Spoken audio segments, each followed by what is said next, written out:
आपने इतना भुआ बोला हम आएंगे इस पोर्टल को बंद करेंगे, आपका ही पोर्टल बंद कर दिया।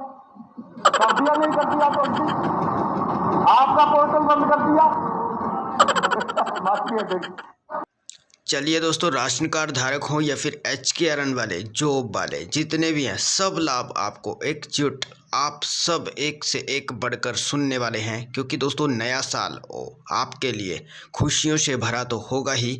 हरियाणा वालों के लिए स्पेशल जितनी भी 15 घोषणाएं राशन कार्ड की हों या फिर हमने जो पीछे आपके लिए स्पेशल जो वीडियो डाली हैं गरीबों को मालामाल करने की, बल्ले बल्ले करने की, 100 गज फ्लैट आवास योजना, जो भी आपकी 2.5 लाख रुपए वाली वो या फिर आपका करेक्शन से रिलेटेड कोई भी सवाल हो, इस वीडियो में कवर किया जाएगा। तो दोस्तों बिना देरी किए चलिए थोड़ा सा शुरू कर लेते हैं। वीडियो को लाइक शेयर सब्सक्राइब जरूर कर देना।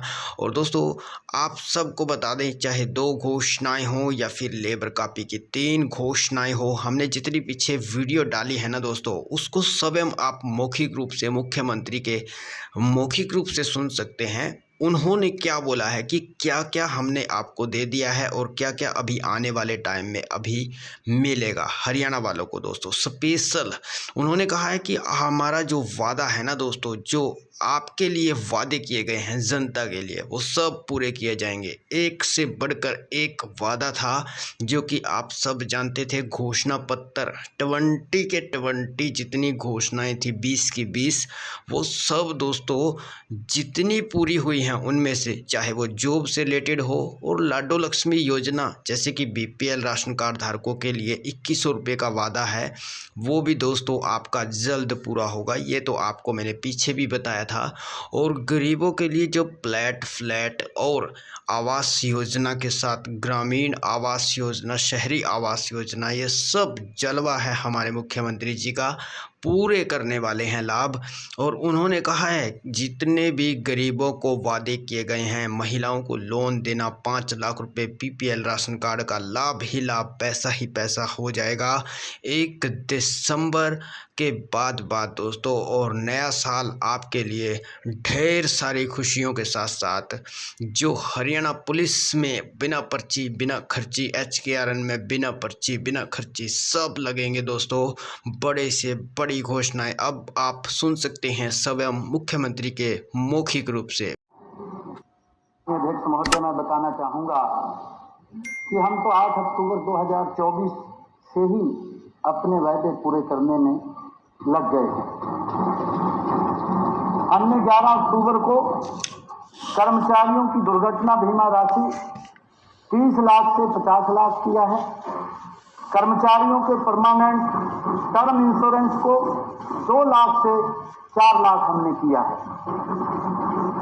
14 अक्टूबर को प्रदेश में आंगनवाड़ी कार्यकर्ताओं के मानदेय में भी हमने 750 रुपये और आशा वर्कर के मानदेय में भी 400 रुपये की बढ़ोतरी हमने की है। माननीय अध्यक्ष जी, हमने 26,000 पदों की घोषणा जब 17 अक्टूबर को हमने अपने शपथ ग्रहण से पहले उनको ज्वाइनिंग लेटर दिया, हमने रिजल्ट निकाला। और मैं आपको माननीय अध्यक्ष जी बताना चाहूंगा कि मुख्यमंत्री कार्यालय में पहले ही दिन जाकर हमने जो अपने संकल्प पत्र में कहा था कि जो हमारे किडनी से ग्रसित पेशेंट थे, ऐसे पेशेंट जिनको हर हफ्ते में 2 बार भी और महीने में 6 बार 7 बार डायलिसिस कराना पड़ता था, एक डायलिसिस के ऊपर लगभग 2200 से लेकर के 2500 रुपये का खर्चा आता था। और हमने ये संकल्प किया कि ऐसे पेशेंट का कोई पैसा नहीं लगेगा। हमने हरियाणा के सभी सरकारी हॉस्पिटल के अंदर उसको फ्री किया है। ये हमने अपने संकल्प पत्र के अंदर वायदा किया था। और हमने आदरणीय अध्यक्ष जी 29 अक्टूबर को अपने वायदे के अनुसार जो हरियाणा प्रदेश के, हमारे पूरे देश के अंदर, क्योंकि ये योजना पूरे देश के अंदर भी लागू है, हरियाणा प्रदेश के हमारे 70 साल से ऊपर आयु के जो बुजुर्ग हैं उनको भी 5 लाख रुपए आयुष्मान कार्ड से जोड़ने का काम हमारी सरकार ने किया है। और इस सुविधा का उनको इलाज देना भी हमने शुरू कर दिया है। जो हमारे माननीय सदस्य ये बोल रहे थे कि कोई काम वायदा नहीं किया है। माननीय अध्यक्ष जी, हमारा एक संकल्प यह भी था कि हम परिवार पहचान पत्र, प्रॉपर्टी आईडी आदि की त्रुटियों को दूर करेंगे। हमने ये बात कही थी। इन्हें दूर करने के लिए हमने 22 अक्टूबर से नगर निकायों में समाधान शिविर शुरू किए। समाधान शिविरों के अंतर्गत सुबह 9 बजे से लेकर के 11 बजे तक सभी अधिकारी नगर पालिका, नगर निगम और नगर परिषद के कार्यालयों में बैठ करके लोगों की समस्याओं को सुन करके उनका समाधान करते हैं। अब तक शहरी निकायों में समाधान शिविरों में 4,624 शिकायतें प्राप्त हुई हैं, जिनमें से 3,028 शिकायतों का समाधान मौके पर ही किया गया है। शेष शिकायतों का निपटान जल्द कर दिया जाएगा। इसके अतिरिक्त पंचायत विभाग में समाधान शिविरों में 909 शिकायतें आई, 279 शिकायतों का समाधान मौके पर ही कर दिया। शेष शिकायतों का भी समाधान जल्दी हो जाएगा, जो हमने समाधान शिविर लगाए हैं।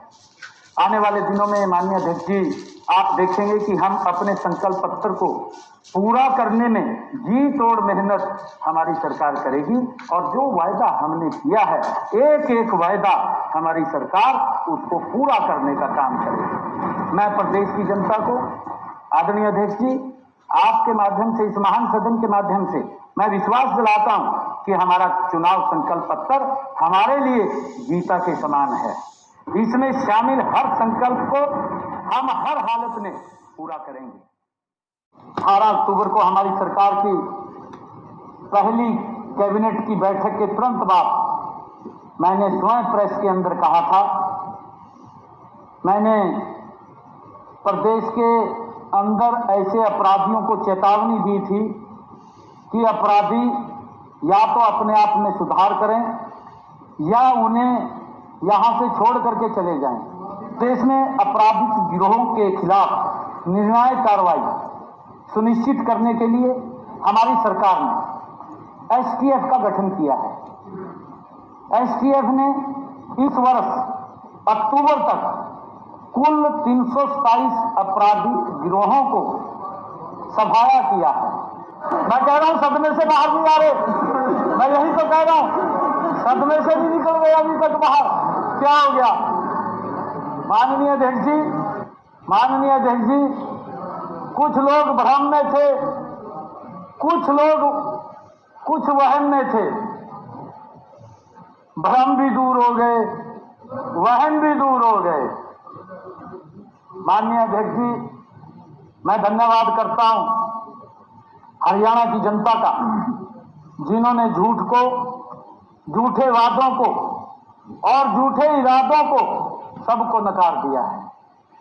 माननीय अध्यक्ष जी, जो लोग जनता के निर्णय से पहले ही सरकार बना करके बैठे थे, उनके लिए मुझे एक शेर याद आ रहा है। माननीय अध्यक्ष जी, मंत्रालय भी बंट गए थे, मंत्रालय भी माननीय अध्यक्ष जी बंट गए थे और हाजिरी भी लग रही थी, पूरी हाजिरी लग रही थी। सरकार बन गई है। इस बहाने के अंदर से एक शेर याद आ रहा है माननीय अध्यक्ष जी। उसे मालूम था कि उसके ख्वाब झूठे हैं, उसे मालूम था कि उसके ख्वाब झूठे हैं और ख्वाहिशें अधूरी थी, मगर जिंदा रहने के लिए कुछ गलत फहमियां भी तो जरूरी थी।